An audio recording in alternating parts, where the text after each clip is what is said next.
All right, well, I will go ahead and get started so that we can stay on schedule. As I said, my name is Matt Avery, and this is my 10 o'clock seminar, The Rise and Fall of GMMG, focusing... and fall. What did I miss? Yes. Well, it's an important part of the... I thought...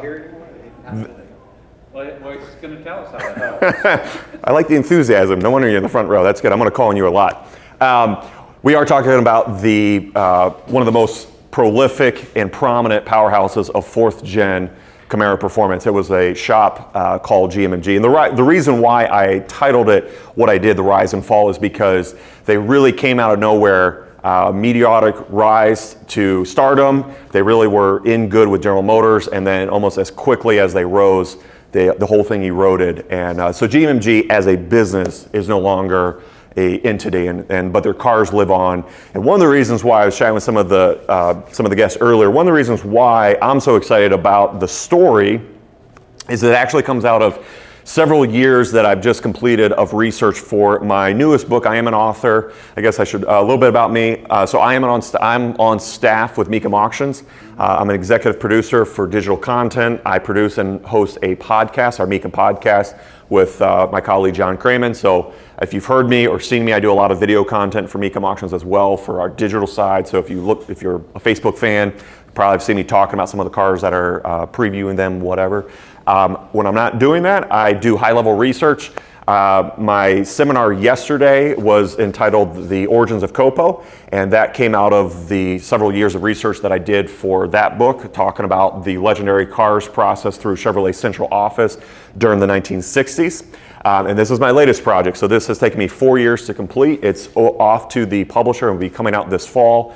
This is one of the GMMG cars that we'll be talking about today. And so not only is there relevancy from this standpoint, but also at auction, we are starting to see more and more fourth-gen Camaro. Yes, sir? Jim Smith's car? Oh, it is not. It is Bill Coomer, who was friends with Dick Harrell. But yes. But we're starting to see more and more fourth-gen Camaros come to auction.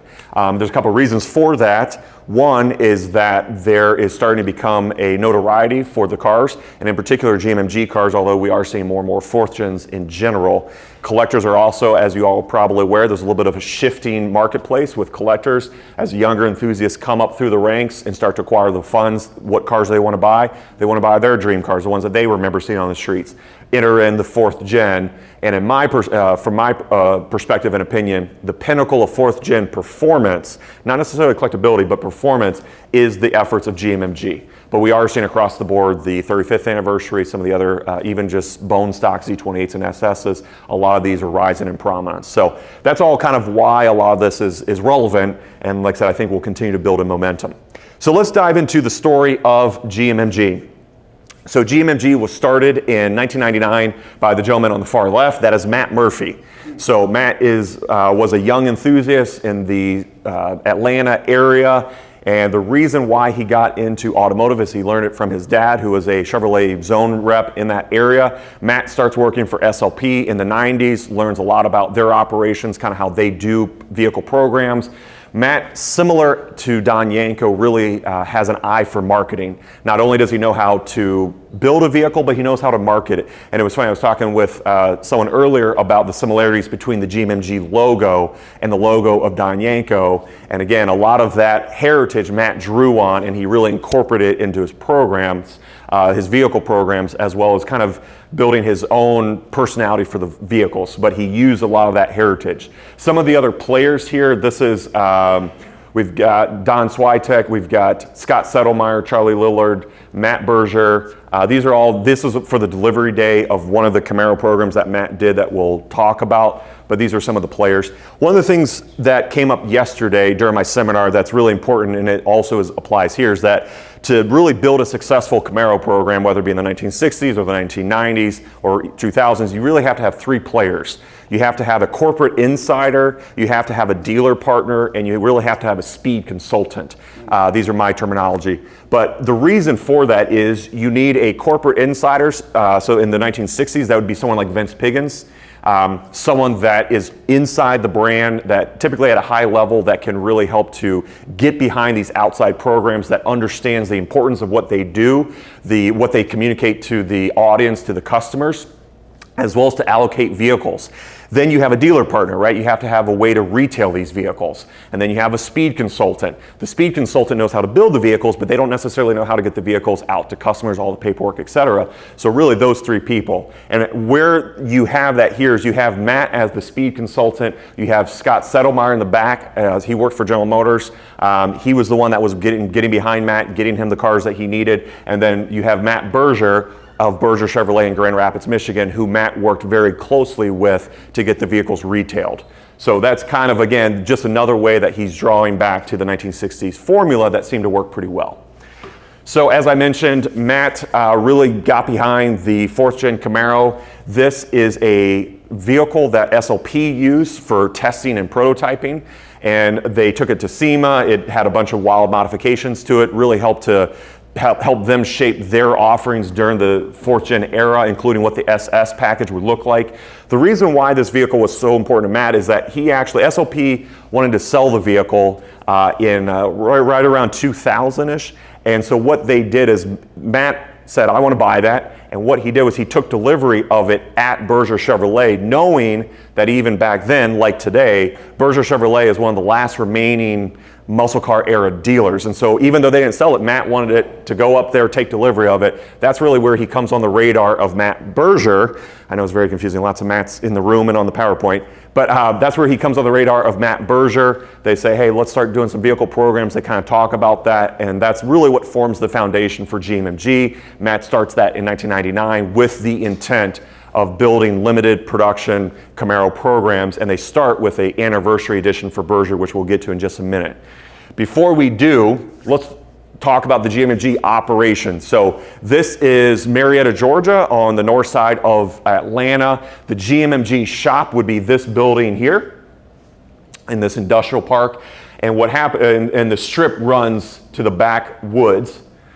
So that's what they did. I mean, and we're talking hundreds of Camaros were sent and processed through this facility. It's not much to look at, but that's the same thing with Yanko Chevrolet. I mentioned this in my seminar yesterday. I had some pictures of Yanko Chevrolet. If anyone in the room has ever been down to Cannonsburg, you'll know that that dealership, it's not a very big space. It's kind of interesting how these places and people get larger than life, right? And when you show up in person, it's kind of like, this is where it all happened. So it's kind of neat. All right, back view of the shop again. He's got GMMG, like it's a landscape company now, but back then they also had all the way back to the woods, and they would take every inch of it just to help fill their inventory. So this is back in the day, early 2000s. This is the back of the property. You can start to see some of the 4th gen Camaros in different stages of completion. Nondescript building, as you would imagine. Here's, again, from the back, GMMG typically would do car shows, activities, dealer, or they would take delivery, you could take a delivery of it. So there was always stuff going on. Here you can see, again, of just a slew of 4th gen Camaros, kind of an open house. You can kind of see, obviously, they would have stalls on each side as they modified these Camaros. Another view of that, you can see some cars in progress, as well as some completed cars out front. And this is, as a 4th gen Camaro, this is really cool stuff just because you don't see it anymore. So here you can see an entire lineup. These will all be cars that are part of their programs that they were putting together in various stages of modification. One of the things that GMMG was known for was their chambered exhaust. And so you can see here in the back the stacks of, presumably these would be the stock exhaust taken off. But I'm this is cool stuff. To me, this is just one of the last hurrahs of kind of that 1960s magic. To me, the GMMG story is one of the last times that we'll be able to recapture what happened with Don Yanko and Dick Harrell and Nicky. And like, again, as a fortune guy, this is really cool stuff. So what happened is that Matt also started to take on some storage containers to store parts and cars and different things. So this would be looking from the shop, looking back. And again, there's a lot of this type of stuff. Here's another row of 4th gen Camaros getting ready to be modified by Matt and his team at GMMG. Another row of Camaros here going back to the woods. Here in the snow. They were out there, you know, around year round. One of the things that Matt did, similar to the story of Fred Gibb with his legendary 69 Camaro ZL1s, is theft became an issue. So you can see the brand new fence marking the property just to kind of help close in what he was doing. So again, just kind of another little reference to the past, kind of cool. But as you can see, now the eagle-eyed viewers in the room will recognize that these are obviously Trans Ams. Matt's work was not exclusively limited to 4th Gen Camaros. He also did some Pontiac Firebird programs with, notably there's a dealership in Kennesaw, Georgia that he worked with for another program that he did. All right, so this is some stuff. A look inside. You can see a slew of 4th Gen Camaros still with the dealer prep. One of the technicians making some modifications. One of the things that Matt did, which has really helped a journalist like me, is that he would mark the cars with their sequence number. So again, we'll get into this as we dive into the vehicle programs, but each car was identified by a number. And so what's great is that during the build, it's typically usually seen. So it's great to be able to find archival images or to see the cars in progress. So really cool stuff. All right, another look, just again, showing some more cars. You can see here, again, labeled, that one's 85. A Firebird right next to it. You can see, obviously, they were doing some pretty serious upgrades to the engine and powertrain. A lot of the cars that GMMG built were not just cosmetic sticker packages. They really did have some serious performance. One of the things that's interesting about their efforts is that it was all naturally aspirated. None of their cars or vehicles really were twin turbo or supercharger or any of that kind of stuff. A lot of their horsepower was built from strictly just raw modification to the engine. So, all right, so let's start going through some of their Camaro programs. Again, we're going to look just at the Camaro programs because they did Firebird programs. They even did some trucks, which is another crazy story. But let's talk strictly about their 4th Gen Camaros. So the Berger SS arrives on the scene when Berger Chevrolet is celebrating their 75th anniversary. That's why when Matt took delivery of that orange SLP SS, it was right around that time they said, hey, we've got an anniversary coming up and let's harken back to the dealership's past.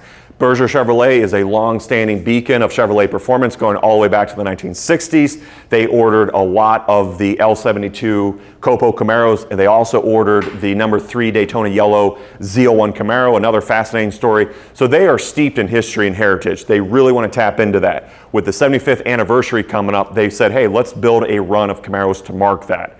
So here you can see this is delivery or a show or delivery of the cars. It's hard because Berger does typically a yearly show, but this would be, like I said, right around that time, typically probably of the delivery of these vehicles. Here's another shot, again, more than likely from a show, which could have coincided with some of the dealer or the customer delivery of the vehicles. Just kind of showing what they have going on. They still celebrate it. If you guys are able in August, the show is taking place. You're going, okay.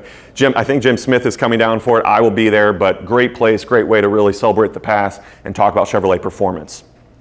All right, so here is kind of the standard that Matt and his team would use for the window sticker. The cars would get a second sticker, in some cases a third sticker, meaning that the first sticker would be your Chevrolet window sticker, the second would be the package sticker, and then there would be a third sticker for any above and beyond modification. So this is for the 75th anniversary Berger SS. You can see it here, 1925 to 2000. So this is a badge that would show up on this run of vehicles. What Matt did for the program, and this is kind of what he built on. So typically it would have the catback chamber exhaust. Remember I showed you the lineup of exhaust being swapped out. That'd be one of the first things.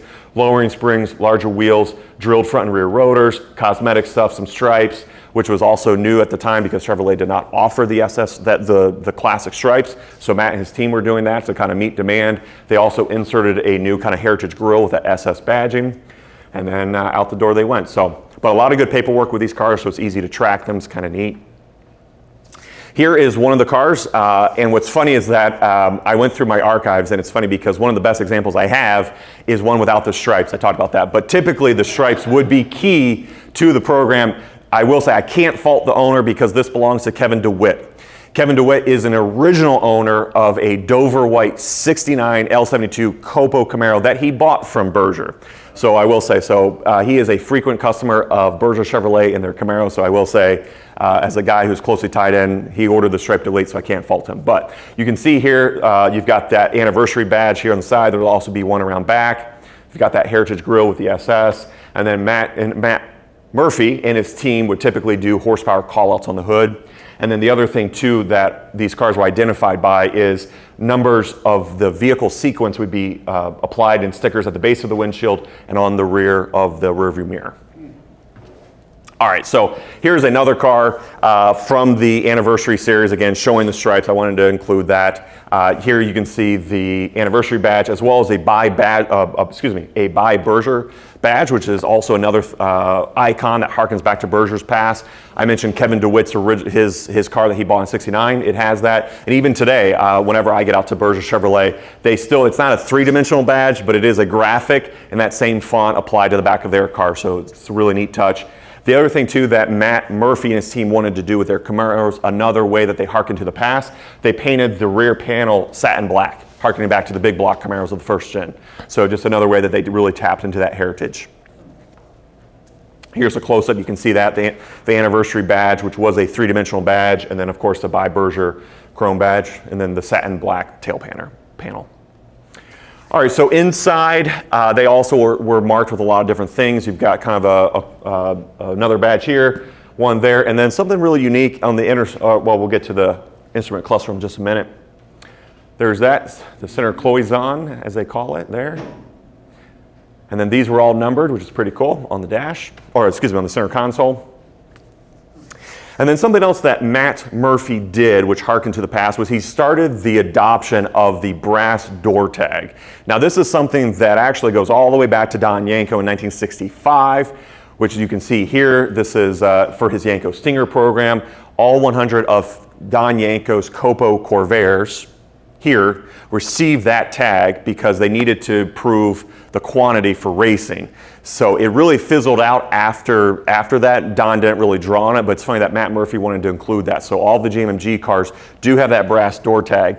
What's interesting is that the records, as you would expect, they sometimes coincide with numbers important to the Camaro, but as the ball started picking up speed, it was kind of hard for them to track in terms of coinciding with, like, so this is Camaro number 1, the one that Kevin DeWitt ordered, but after that, like I said, they kind of get jumbled. But they all have the tag, but like I said, the numbers just kind of, they don't mean as much. But like I said, just because the shop started to pick up speed, and as you would imagine, no matter if it's Ball in Motion or Nicky or whatever, if you're going to build cars and high performance stuff, record keeping typically kind of falls off as being a priority. So some things never change in that regard.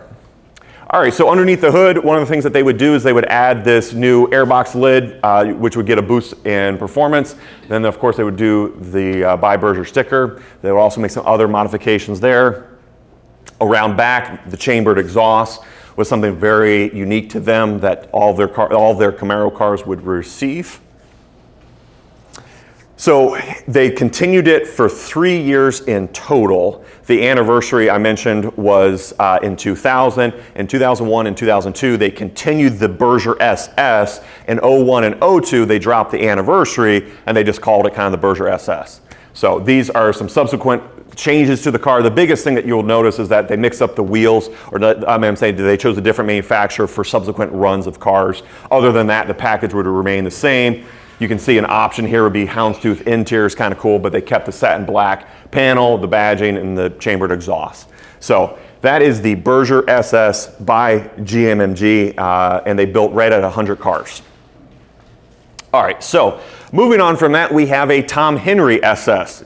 Everyone's wondering who's Tom Henry? Tom Henry is a relative of Scott Settlemyer. So I mentioned that Scott Settlemyer was the corporate insider, right, who greenlights allocation. His cousin, Tom Henry, has a dealership just outside of Pittsburgh. I'm sorry? Did. You're right. He retired 2 years ago. Tom Henry just recently retired after having a dealership for several decades. He catches word of kind of what's going on at Berger, and he says, hey, I would like to have my own run of vehicles. So he reaches out to Matt Murphy. They put together a similar program. Now they build right around 30 cars of this Tom Henry SS. They don't include the stripe as part of that package. And then Tom also requests for the wheels to be changed and some other slight things. So that's a Tom Henry SS, again, being with the modifications taking place by Matt Murphy and his team in Marietta. Underneath the hood, same performance, same cosmetic, other than some Tom Henry branding that they applied. One of the things that's very common when you see these cars, Typically at a Mecum auction or at a car show, you will see that a lot of them do have signatures. You can see here Tom Henry signed it, and that should be Scott Settlemeyer's, and I can't make out that one. But again, a lot of these cars were all about celebrating heritage, which is really cool. So if you do get a chance to see one of these up close, take a close look to see who all signed it, because a lot of them are even just not even people necessarily related to the Camaro programs, but even just related to Chevrolet, Camaro history in general, you know, some of the early players from the 1960s and 70s. All right, so again, inside the Tom Henry SS, he did not request any kind of custom embroidery for the floor mats. Other Berger programs did. He kind of wanted to streamline things a little bit. All of the Camaro programs that Matt Murphy undertook did receive a new gauge insert. And one of the things that's interesting is that if you notice that piece, there's an insert in the center cluster. I think I have a better picture of it later. That is not from the Camaro, that is actually from the Pontiac Trans Am, which always had a little bit of an edge. So they would put an insert, again, it'll be clear in subsequent photos. I love that because that's what Don Yanko did, right? In 1968, he took the Pontiac Firebird wheels for his program. So kind of cool how Matt Murphy recognized the Trans Am had a little bit of flavor and could spice up the Camaro. So that is one thing that's different. If you ever look at the center cluster, that is one thing that stands out beyond the silver-faced logoed gauge insert. All right, so moving on from the Tom Henry SS, we have the Intimidator SS. Anybody can guess whose program this belongs to from a dealership standpoint? Who is the Intimidator? Earnhardt, right. So Dale Earnhardt catches wind of what Matt Murphy and Scott Settlemeyer and Matt Berger are doing, and he wants his own run of vehicles. So of course, in true Dale fashion, all of his cars he requests to be painted black. Black, right, that's his color, that's what he's known for. So the run of his vehicles, and I mentioned earlier about how they would be labeled. This is PR1. PR was a typical nomenclature for prototype. So this is one of the vehicles that they kind of dialed in, but again, that's where it would be labeled, and subsequent vehicles would be 23 or 75, but look for it there. Some really cool archival stuff showing all these cars being built, all the black ones. You can see the numbers obviously identifying them. Just really neat to see them as they get modified down at Matt's shop. Okay, so underneath the hood, again, same formula, just a little bit different in terms of with the cosmetics. There was a special badge created as part of the Intimidator SS. Something else to keep in mind is that when we talk about small batch vehicle creation, Earnhardt and his team at his dealership actually have been doing this for a while, going back even earlier into the 4th gen Camaro lineup. They started with their Signature Series and their Championship Series, doing some of those cars as early as, I believe, 95, 96ers. So when this came around, one of the things that Earnhardt wanted was he wanted this car to have some serious performance chops.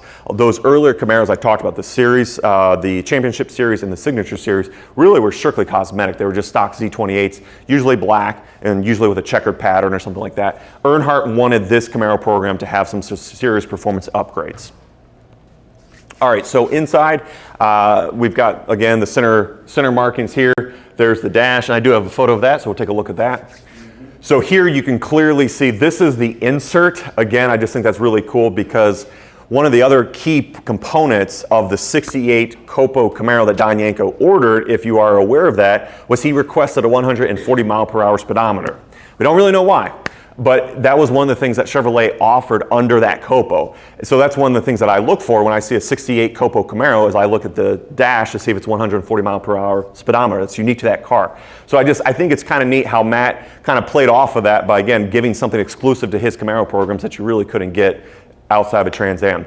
Now, the plan was for Earnhardt to sign, as opposed to having the logo here, he was going to sign all of his cars. He had plans to do right around 75 cars, 100 cars, I believe, and unfortunately his death cut him short, and so only about 30 cars have Earnhardt's signature. So that's one of the things when it comes to collecting.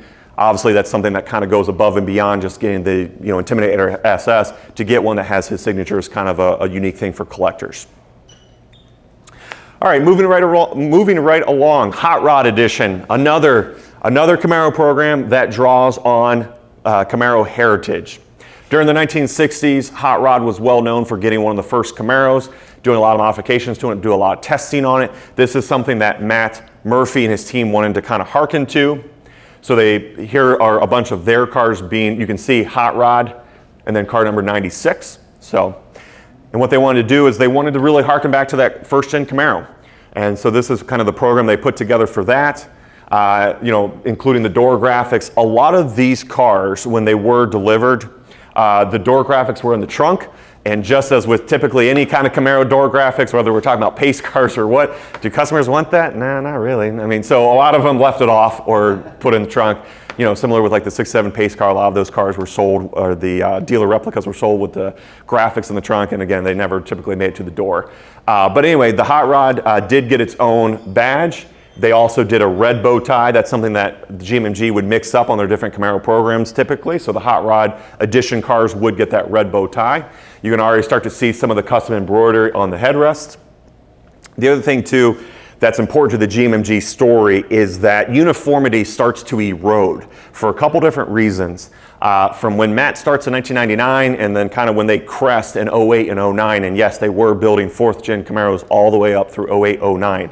Not new cars, but cars that they had received in 02 and were kind of behind the ball, which we'll get to in a minute. But as 02 quickly approaches, they start having issues getting allocation of vehicles. I mentioned Scott Settlemeyer is on the GM team. He's able to help early on, like for example, the Intimidator, all of those cars are black. The cars that are out there are black. But as you move into later programs, at some point Scott told the dealer, whether it be Matt Berger or Matt Murphy, I can't get you that many cars. So what do? They start scouring the US and buying trade-ins and buying other Camaros to fill their needs. So that's why, for example, the intention was for all these to be red, but they couldn't find that many red Camaros. So they started to look outside of that. And that's something else that you will recognize. Yes, sir? How did it end up with the 475 logo on the horse? Great question. I'm glad you got to that. So what also happened was in 2000 with the anniversary Berger, GMMG develops the performance modifications to get 380 horsepower out of that motor.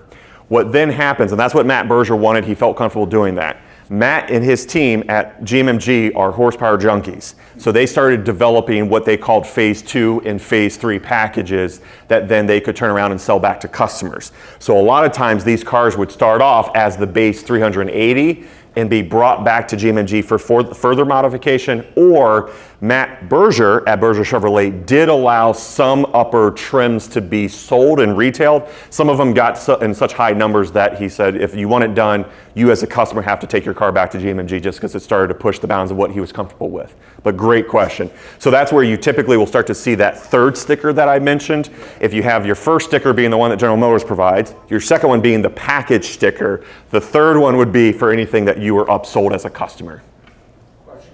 Yes, sir. The Hot Rod Edition, the other ones I noticed kind of were tied to dealerships. Was the Hot Rod Edition tied to a dealership? Another great question. It was not.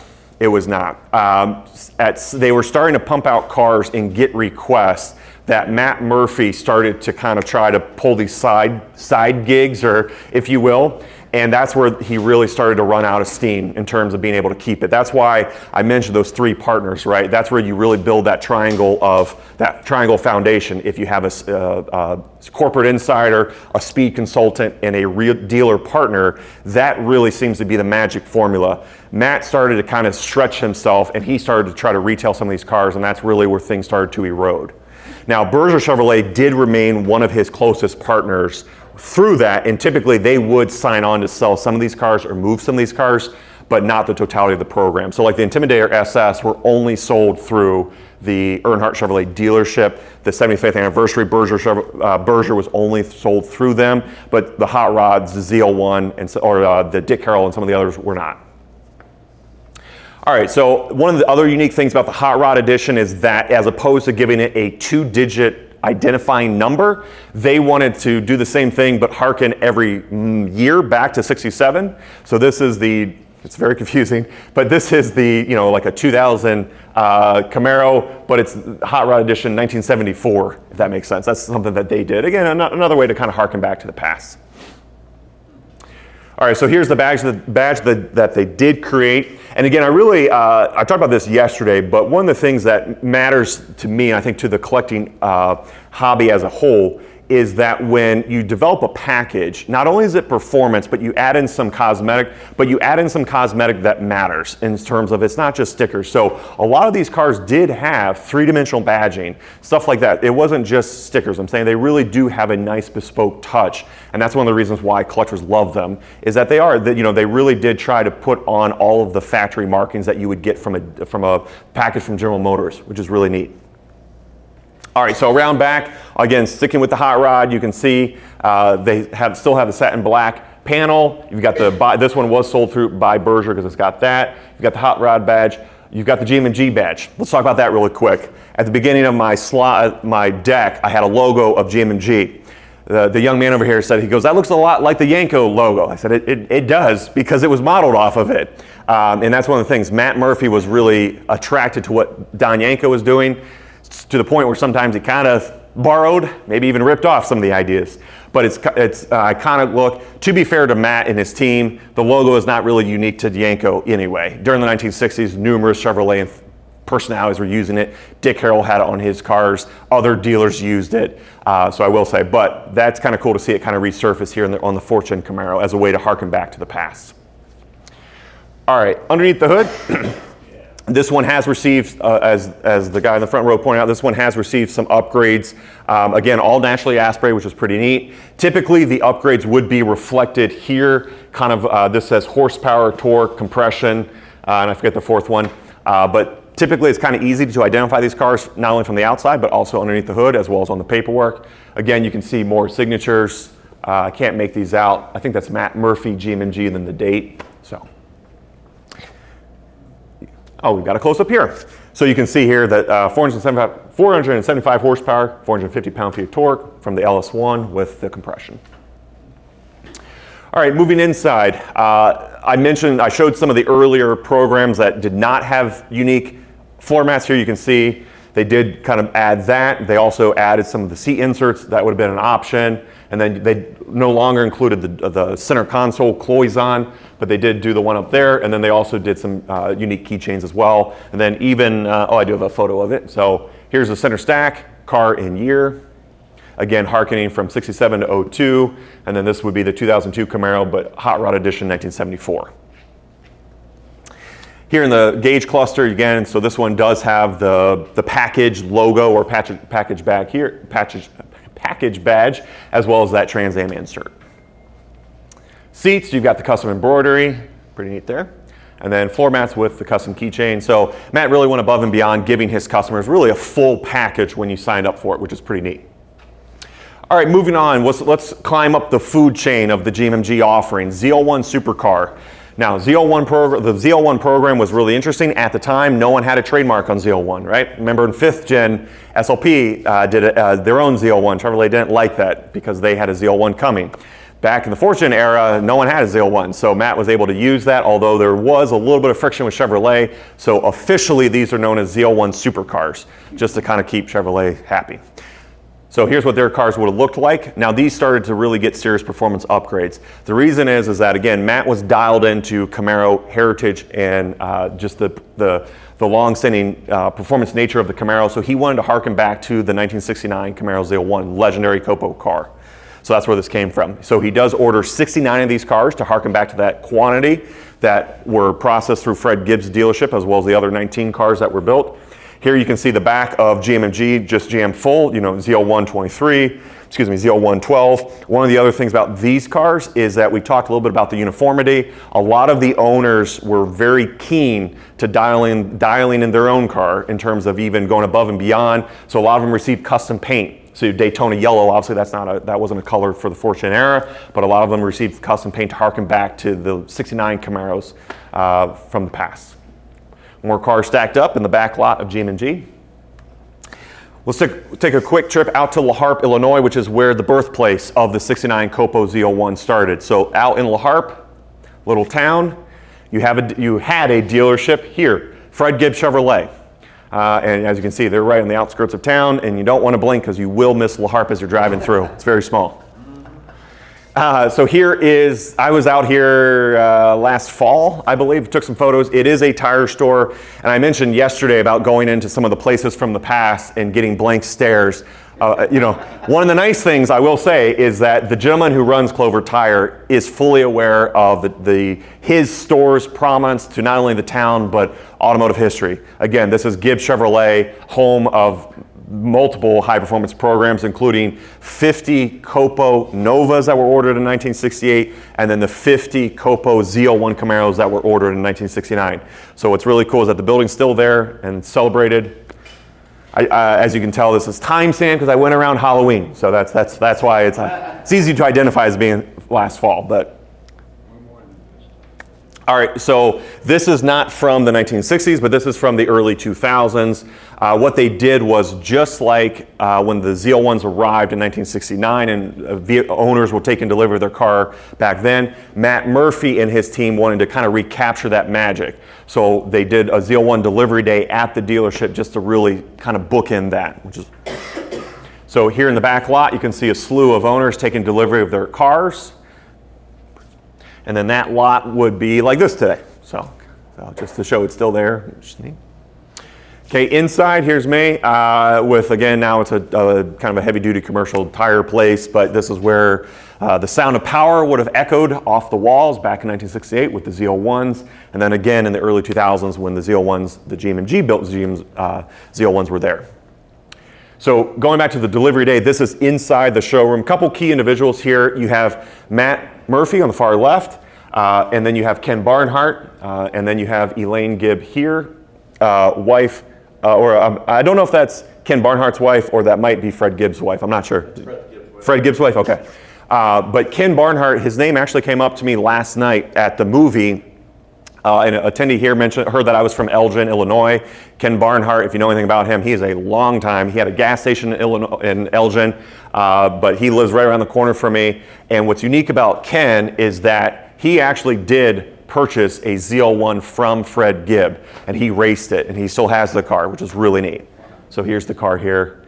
So what he did is that when he ordered his ZL1 built by GMMG, you can tell he harkened back to the car behind it. Really special story, and again, just really celebrating that heritage. I mentioned the 3 window stickers, right? Here they are displayed. You've got 1, 2, 3. So this would be the factory sticker, this would be the package sticker, and then this would be additional modifications. All right, so let's talk about some other deliveries. So here we have Helen Gibb. So this would be Gibb's widow. She got a car just to kind of celebrate her connection to these legendary Camaros. So here she is with Matt Murphy.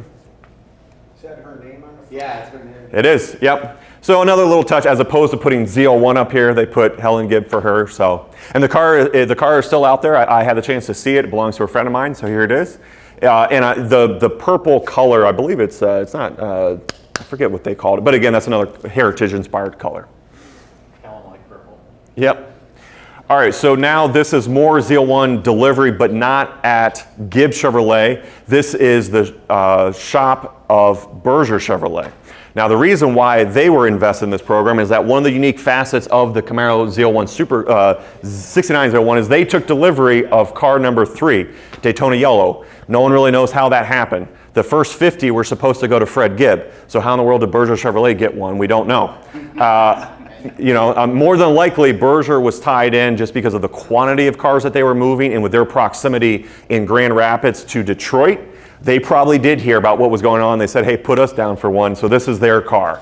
So that's why when they ordered a Daytona Yellow one to kind of harken back to that. So going back to that 69, you can see here, this is the very iconic 3-dimensional chrome badge that they put on their cars, and that's what the GMMG built cars were harkening to with the ones built by Berger. All right, so this is still inside the shop at Berger Chevrolet. This is Scott Settlemeyer, as I mentioned, who was on staff with Chevrolet, who helped to allocate all these cars. One of the other insider tips about these 6901s, all of them were B4C. Does anyone know what the B4C stands for? Or not stands for, but what is? Okay, so a couple of people do. B4C is an RPO code, okay? B4C, similar, it's not a COPO, but it's an RPO. What it was basically a police pursuit package for the Camaro, for the 4th gen Camaro and 3rd gen Camaro.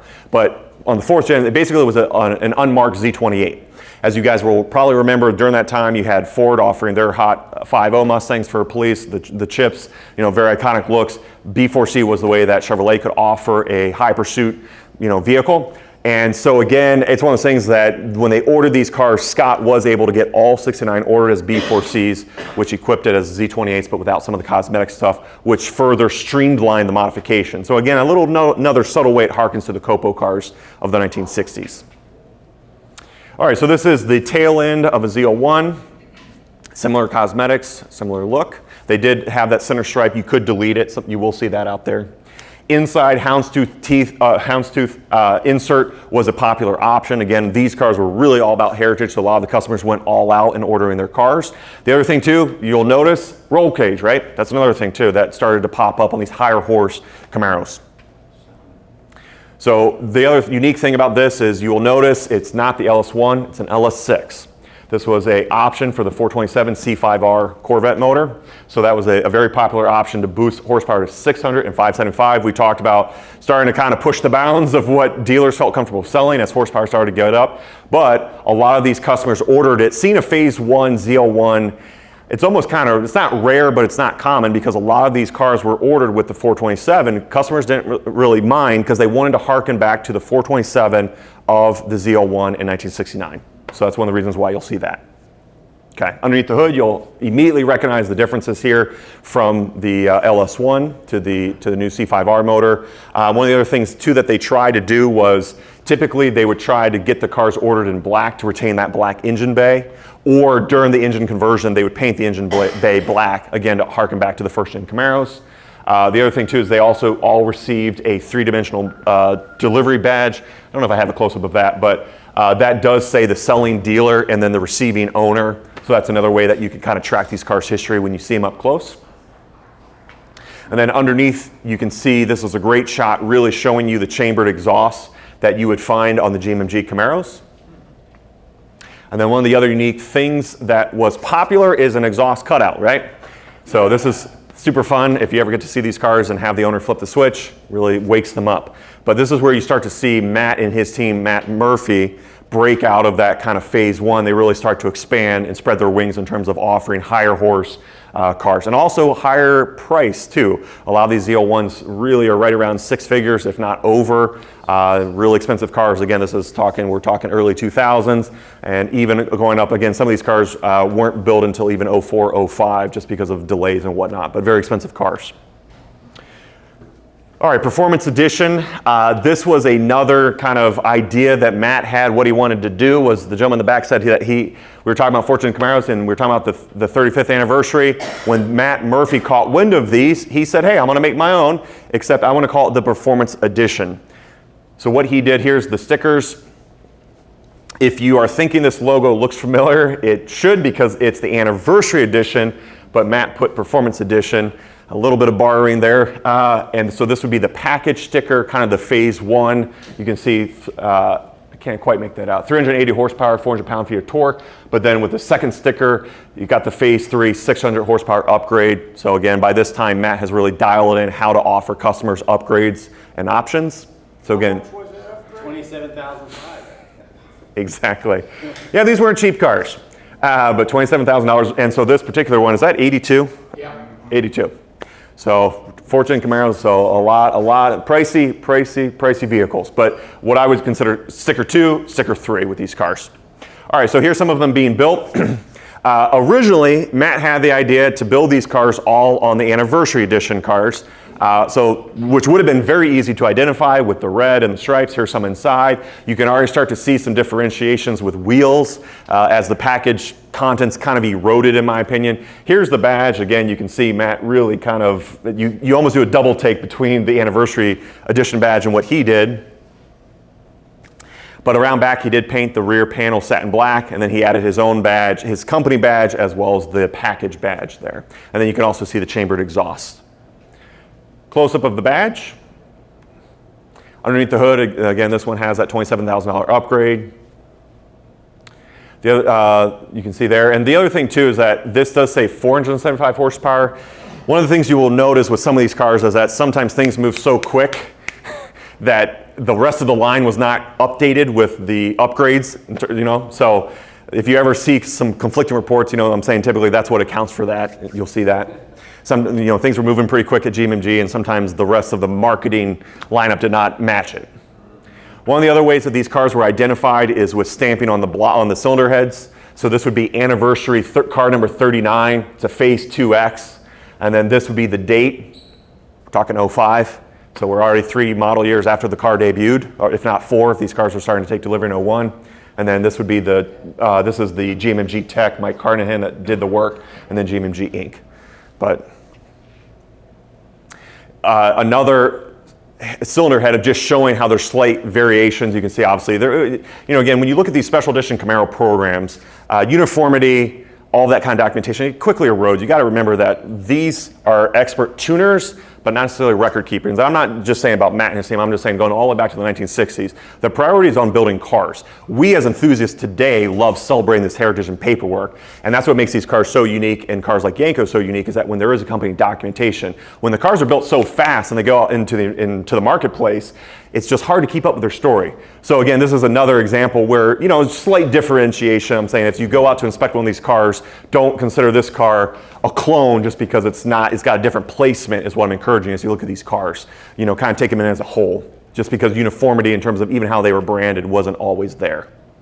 All right, so here's Matt signing, not the car that we were talking about, just another one of his cars. It really speaks to his enthusiasm as a builder, as a personality. He really loved these cars and what he was doing.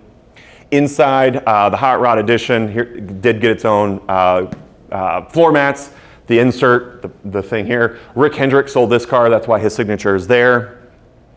We've got a close-up of this one. Again, it's funny, so this car is marked with 3 different horsepower ratings, right? 380, 425 on the engine box, and then 600 on the sticker. So again, just some of the quirks with these cars. Depends how you feel each day. Center cluster, as we've talked about before. Headrests. Now these are, right? These are the stock seats. This was part of the package. Matt didn't change that. So just kind of funny how he kind of pulls from what streamlined things, right? It kind of fits in, but his would have said 35th Anniversary Performance Edition. So, all right. These cars, as I mentioned, all would have a tag, and then again, as we're getting further out into his programs, the numbers really kind of don't coincide with anything other than they're bespoke to the car, but they don't correspond with the VIN or horsepower or anything like that. All right, talked about diversity. Well, I mentioned that he wanted all of these to be 35th anniversary cars, right? Well, here's just a sampling of some of the Performance Edition cars that Matt built, just kind of showing the cornucopia of colors. Again, it was hard to get inventory, and a lot of these actually are not even necessarily 35th anniversary, did not start off with that package, but a wide range of colors and even some of the Brickyard cars. So, and again, some of these are not even red, so. All right, so then let's talk finally about what I consider the pinnacle of their efforts, the Dick Harrell Edition. So Dick Harrell is a long-standing professional drag racer during the 1960s. He is instrumental with a lot of the high-performance Camaro programs from that decade. Matt is aware of that, Matt Murphy, and they really want to celebrate that. So here is one of the cars. This is a great shot because it's taken at Berger Chevrolet with one of the Dick Harrell cars, and then also in the background with one of Dick's drag cars in the back. So really, really cool way to kind of celebrate and encapsulate what these cars were all about. Now, the idea for this car, the genesis, started with this car. This was a GM show car that they showed at Woodward Dream Cruise. It was kind of a one-off, harkening back to the Sunoco car. Didn't really have any plans for it. Matt Murphy saw it and approached Chevrolet and said, I love the wide body. Can we do something with it? From there, that turned into some renders of how the package would look. One of the interesting things I should note is that from day one, it was not always supposed to be a Dick Harrell. Matt wanted to find some kind of a branding partner, let's say. So he originally approached the Ball and Motion team, Joel Rosen, seeing if they could do a motion. The deal fell through, and so he then approached Valerie Harrell and said, can we do something to celebrate your dad's legacy? So another little insider tip is that these weren't always supposed to start off as Dick Harrells. There was just going to be some kind of Camaro supercar, and Matt wanted some kind of a name from the past to draw on. He had used a lot of them, to be fair, pulling from ZL1 and Berger, so he's kind of going through the Rolodex of what else to celebrate. So these are the renders of how the car would have looked during development. And then as we start to move out to the actual production of the cars, really serious, again, body and powertrain modifications. I've talked to some of the techs that did this work. One of the fascinating things is that the quantity of cars started to pick up so fast. You can tell these are Dick Harrells because you can identify with the large cowl hood. the quantity of work picked up, Matt didn't have a body shop at GMMG. So what he did was he actually worked with local technicians. A gentleman who I've interviewed, he's a body tech for one of the Toyota dealerships in the Atlanta area, and he worked out a deal where he would come in at night, and he talked to the Toyota management, and they said, you can come in at night, use our body shop. So again, that's how Matt got these cars together. I mean, really kind of a scrounging effort, partly because, again, we're starting to run the clock out of the relevancy of these cars.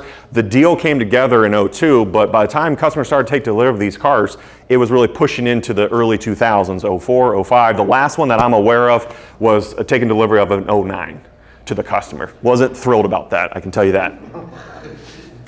With the price tag, which we'll get to in a minute. Here's a trio of these cars, really, again, easily identifiable with their wide body kit. No one at the time, while the 4th gen Camaro platform was very popular with SLP, with some of the other tuners that were doing, when it comes to, again, the uniformity and the level of quality that they took it to, the Dick Harrell really stands head and shoulders apart from what else was available at the time.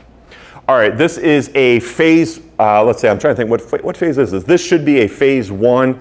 Not what you'll typically see. What you'll more likely see are some of the higher horse. You can see the C5R motor stamped up top there. Lots of signatures attached to these. Elaine Harrell, and then I can't make out the Dale Purdy. I think he was one of the techs that worked with Dick Harrell back in the day. So always when you see these cars, get up close. There's Valerie, that's Dick's daughter there. So. Okay, inside, kind of the same formula. You got the floor mats, you've got the center stuff, you've got the keychain stuff. Again, this one does have the roll cage option. A lot of these did want that, partly because a lot of the customers, they weren't going to drag race these, but they were kind of built as collectibles from day one. So a lot of customers said, money's no object, tack on every option you can. I've never seen one of these at a drag strip. If you do, please call me, because I don't think you will. But it would be pretty neat to see them. All right, here's a reverse shot of that. Matt did do some seat cosmetic alterations on some of these cars, as opposed to like the performance editions where he kept the stock anniversary edition seats.